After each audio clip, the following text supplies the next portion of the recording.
Carnet de campagne, bonjour. Deuxième journée à La Réunion. Elle donne envie d'être tutoyée, cette réunion. Salut ma belle. On lui attribue près de 400 microclimats, environ 3 millions d'années à partir de l'éruption du volcan du Piton des Neiges, point culminant de l'île à plus de 3000 mètres. Puis au sud, c'est le Piton de la Fournaise qui fait des siennes chaque année. Depuis janvier, d'ailleurs, le vieux démon est entré 3 fois en éruption et la dernière en date a duré 1 mois et demi. La Réunion est une sorte d'île-monde, non seulement pour la diversité des origines des Réunionnais, mais aussi pour son décor, océan, savane, forêt tropicale, montagne, des cirques en altitude produits par l'érosion et des plateaux habités qui semblent coupés du reste de la petite société insulaire. C'est dans cette variété paysagère qu'est née l'école du jardin planétaire que dirige le paysagiste Sébastien Clément, premier invité de cette émission. Le jardin planétaire où la survie de la biodiversité terrestre à la condition que l'homme se comporte en jardinier, respectueux de l'environnement. Ce concept est le fruit du travail d'un autre paysagiste homonyme, Gilles Clément. Et puis le week-end dernier avaient lieu les rencontres alternatives de La Réunion, soit une large gamme de pratiques artistiques s'inscrivant dans une démarche de développement durable. L'association organisatrice, elle-même appelée les rencontres alternatives, est présidée par notre second invité, Julien Gaillot. France Inter. Carnet de campagne. Philippe Bertrand. Sébastien Clément, bonjour. Bonjour. Sébastien, jardinier paysagiste, directeur de l'école du jardin planétaire, évidemment à La Réunion, à Saint-Gilles-le-Haut. Tiens, Saint-Gilles, Gilles comme Gilles Clément, c'est quand même amusant parce que cette école du jardin planétaire s'inspire du jardin planétaire de votre confrère Gilles Clément.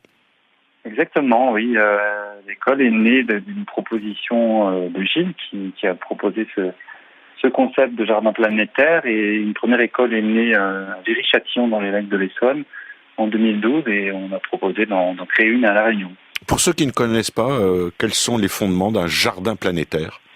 Le concept du jardin planétaire, c'est d'imaginer la Terre tel qu'un jardin, puisque c'est un espace clos, avec une finitude écologique, et quelque part, on en est tous les jardiniers. Donc il faut la préserver. Ouais. Alors il y a les bons et les moins bons jardiniers. Les bons préservent, les moins bons exploitent. Comment éviter l'exploitation de la terre et d'un patrimoine et de la biodiversité de La Réunion ? Eh bien, c'est pas toujours simple, mais nous on compte beaucoup sur les citoyens, parce que beaucoup de citoyens sont déjà des jardiniers. Certains ne le savent pas, mais ils ont tous des actions, enfin en tout cas la plupart des actions bénéfiques pour la nature. Donc on essaie de sensibiliser ceux qui ne sont pas encore convaincus, on va dire. Et une école de la nature, c'est quand même un peu exceptionnel comme idée. C'est-à-dire il y a des formations, des cours, des sessions, des stages. Alors c'est une école qui propose un partage des connaissances et des savoirs sur la biodiversité et le paysage. Donc avec des ateliers, des conférences, des sorties terrain, des expositions et puis des projections aux 4 coins de l'île toute l'année. On est accompagné d'un réseau d'à peu près 90 intervenants, que je salue au passage, puisque c'est grâce à eux que l'école fonctionne. Et donc on organise ces thématiques, on va dire, tous les week-ends, parfois en semaine. Ça représente environ 70 activités annuelles. Et puis il y a aussi des formations, parce qu'on a souhaité aller un peu plus loin pour certaines personnes qui voulaient s'engager un peu plus. Donc on organise des formations sur le jardinage bio, qui dure 2 jours, et la multiplication des végétaux. Et puis, pour accompagner ces projets, on a aussi monté un marché bio qui est devenu hebdomadaire depuis le mois de juin, avec l'association du village de l'Éperon, sur lequel on essaye de valoriser la saisonnalité et puis un rapport direct entre les producteurs et les consommateurs. L'île de La Réunion recèle une biodiversité très particulière. Ah, tout à fait, oui, elle est même exceptionnelle. On a la chance d'avoir des trésors sur cette île qui sont reconnus par le patrimoine mondial et qui sont parfois méconnus à la fois pour certains habitants, parce que malheureusement on n'a pas forcément toujours accès à ces connaissances. Donc c'est à travers ces démarches qu'on essaie de les valoriser et de sensibiliser le grand public. Et alors quelle chose exceptionnelle on peut trouver dans ce trésor de la biodiversité réunionnaise ? On a par exemple des milieux de haute altitude qui sont uniques sur la planète. On a la chance d'avoir des espaces littoraux très très larges, et puis des espèces locales endémiques qu'on ne trouve qu'à La Réunion, donc qui sont assez importantes en nombre. Donc ça, ce sont vraiment des trésors, un véritable patrimoine pour l'humanité, puisque aujourd'hui on a été aussi reconnu par la pharmacopée française pour la qualité de certaines plantes et leurs vertus. Puis alors, dernier projet qui va être mis en ligne. Vous lancez cette semaine une nouvelle application mobile que vous appelez Moabi. Oui, exactement. C'est une application qui a pour objet de proposer un référencement participatif des arbres remarquables. Donc, nous sommes associés à des partenaires comme la Fondation Crédit Agricole, le Parc National, le Jardin d'Éden, et puis un prestataire technique qui s'appelle Renouer.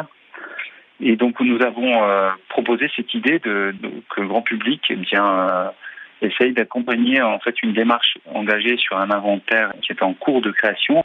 Et donc, cet outil va permettre à tous les citoyens de pouvoir signaler les arbres proches de chez eux ou sur des chemins de randonnée. Belle idée. Lancement officiel le 8 septembre, donc vendredi, de Moabi, l'application mobile pour référencer les arbres remarquables. Un référencement participatif. Le site de l'école, c'est écoledujardinplanétaire.re. Et puis, l'école du jardin planétaire a sa page Facebook aussi. Merci Sébastien. Merci à vous. Carnet de campagne. Philippe Bertrand, sur France Inter. Ricardo nous a cafeté son frère Reynaldo. Merci Ricardo. Le petit frère de notre correspondant est à La Réunion et il est à l'origine d'une association remarquable qui réunit des jeunes en colère, des femmes battues, des malheureux, pour citer la présentation sur la page d'accueil du site de...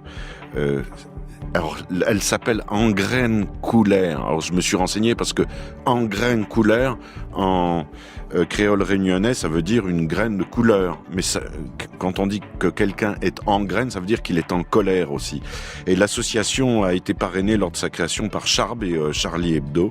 Le collectif est passé en quelques années de 5 à 29 salariés, mais les embûches pour maintenir les activités sont nombreuses. Et toutefois, les initiatives ne manquent pas, comme la balade poétique chez l'habitant, baptisée très joliment le printemps des peut-être, comme ces chantiers d'insertion ou comme cette intervention réalisée cet été dans un ghetto du Cap en Afrique du Sud pour intervenir auprès d'une association locale dans la création d'un espace de maraîchage avec des jeunes réunionnais en bac pro au lycée de la Possession, là où siège l'association à l'île de la Réunion. Il y a des photos qui vont vous donner une idée d'ailleurs des travaux, des interventions sur la page Facebook de Engraine Couleur et vous allez avoir évidemment les liens à nos pages d'émission franceinter.fr et page Facebook. Julien Gaillot, bonjour. Bonjour. Julien, président de l'association Les Rencontres Alternatives, qui, comme son nom l'indique, au Guillaume, s'intéresse à des démarches d'économie, d'action culturelle, artistique, environnementale, alternative, le tout dans une philosophie de développement durable qui est une réalité dont on prend de plus en plus conscience sur l'île de la Réunion. Oui, c'est un phénomène qui prend de l'ampleur à La Réunion, qui a débuté il y a quelques années.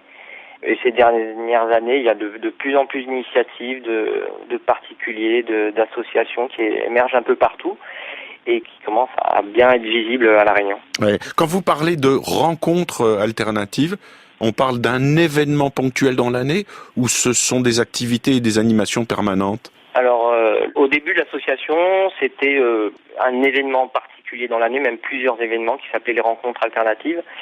Mais au fil du temps, l'éthique de l'association a évolué et qui allait plus vers de l'économie sociale et solidaire, vers du social tout court ou vers du développement durable. Et maintenant, c'est tout un tas de petites actions, d'événements, de partenariats qui vont dans ce sens et qui maintenant, c'est tout au long de l'année. Oui, surtout que je parlais culture, pratique artistique, ce que vous faites avec des expositions, avec des ateliers. Il y a beaucoup de projets pédagogiques aussi dans ce que vous proposez, mais vous gérez aussi une AMAP ? C'est ça, on gère une AMAP. Ça fait à peine un an. Il y a déjà eu une AMAP il y a quelques 5-6 ans, mais qui a pas très bien marché. Et là, accompagné par le département, il y a aujourd'hui 5, 6, 7 AMAP qui ont vu le jour dans l'année. Et non, ça fonctionne bien aujourd'hui. Et vous êtes basé à Saint-Paul ? Ouais, à Saint-Paul, sur la côte ouest. Ouais. Et alors, vous avez beaucoup de projets en cours, projets d'exploitation urbaine en agroécologie permaculture. Oui. Et un projet de pôle éco-culturel.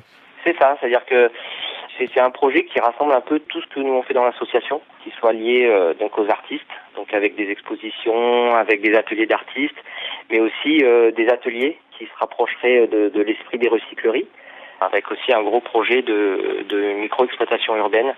Il y a des petits projets qui commencent à émerger.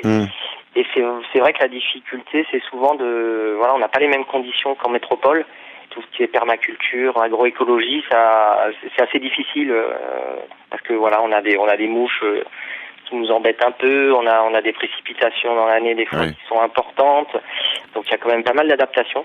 On a à la base à La Réunion des espaces qu'on appelle les légumes ou les fruits longtemps, donc qu'utilisaient avant les anciens à La Réunion. Et voilà, il y a des associations qui s'occupent d'essayer d'aller rechercher ces vieilles espèces qui sont plus résistantes, qui sont peut-être pas aussi goûtues que celles d'aujourd'hui, mais qui ont quand même leur intérêt et qui reviennent au goût du jour aujourd'hui grâce à la permaculture. Oui. Alors, la raffinerie porte bien son nom parce que c'est une ancienne raffinerie sucrière.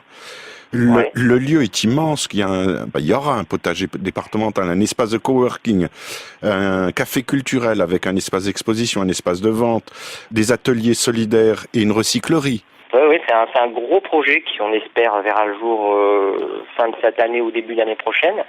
Tous ces points que vous venez de citer, on essaye de les travailler en petit au Guillaume, où on a aujourd'hui 8 salariés. Et on fait déjà de la recyclerie parce qu'on fait de la réparation de mobilier, on fait de la création de mobilier en palette, mais aussi on a déjà des projets de jardin, on a des projets déjà avec les artistes, on a beaucoup d'expositions, on commence à être bien ancré.